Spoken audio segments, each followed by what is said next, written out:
Production.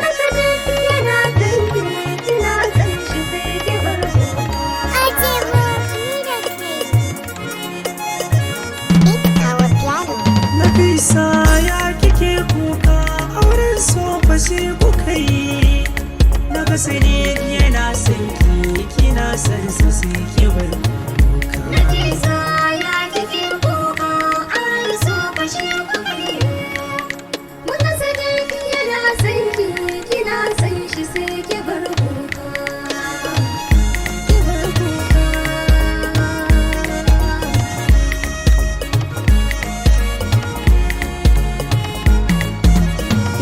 Cikin raina abinda na saka a yau shi na zo faɗi na wannan biki na soyayya da manya suka yi haɗi.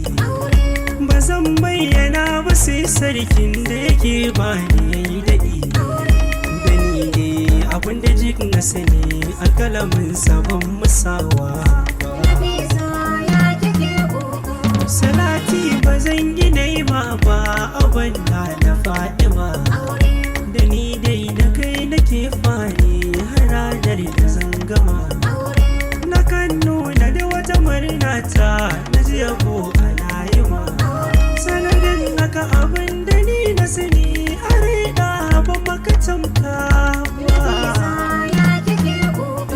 Akan tambayar ki zan dora Nafisa ina kike. Na ji kukan ki wai na menene ko tsokanar ma kike. Ya nuna kike kika nuna shi alkawari akwai riki. Ina jin kukan da murna ne in haka ne biki laifi ba. Na fuskanci kan zuwan ranar ai dokin ta ma kike. Da jama'a daga ke kika tara don gayyatar su ma kika yi. Kuma rabuwa da juna ne ya sa kukan da kike. Da daɗin zaman gida gunki ba zai kai gida na aure ba. Na samun majin kwarai na gari a zamanin akwai wuya. Na ke na kiyaye yau dace na shi na da talbiya. Na shi mai rikon amana ne a shaidai shi jiya. Iyaye ku ga da tarbiyyar da kuka yi ɗanku bai sakewa ba. Ko dai ranki ne ya ɗan baci a ranar farin ciki. Na san a biki na soyayya mu sai dai farin ciki. Ga angonki mai cikar kima amanar ki zai riƙe. Na san dukkanin masoyanku kukan naki bai musu daɗi ba. Kukan nan idan na fuskanta rabuwa ne da yan uwa. Saboda zaman gida da kika yi da wannan kimantuwa. Aure gunki ne cikar yanci ki manta da shakuwa. Nafisa ki saki fuskar ki mu fara'ar ki ita muke duba.